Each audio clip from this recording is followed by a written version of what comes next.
అర్థమైందా? మీలో కొంతమందికి ఇది స్పష్టంగా తెలుసు. ఒకప్పుడు మీరు స్టార్టింగ్లో దేవుణ్ణి నమ్ముకున్నప్పుడు మాటలు అలా ధారాళంగా వచ్చేవి.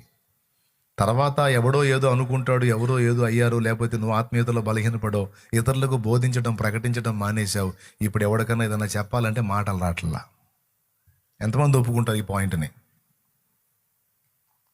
ఏం జరిగింది? ఒకప్పుడు గలగల గలగలగల అనర్గళంగా మాట్లాడావు, ఇప్పుడు ఎందుకు అట్లా మాటలు తడబడుతున్నాయింది? వెతుక్కుంటున్నావేంటి అంటే ఆర్పేసావు ఆత్మని.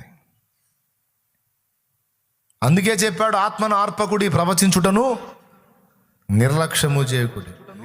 నా హస్త నిక్షేపణ వల్ల నీ కలిగిన కృపావరము ప్రజ్వలింపజేయి. నిర్లక్ష్యం చేసావంటే చల్లారిద్ది, పనికి రాకుండా పోతావు. అది ప్రజ్వలించాలి. అంటే సమయమందును అసమయమందును వాక్యము ప్రకటించు. సువార్తికుని పని చేయి. మాట్లాడుతూ ఉండు. దేవుని వశమైపోతావు. మౌనిగా ఉండొద్దు. ప్రజలతో మాట్లాడు ప్రభువుని గూర్చి.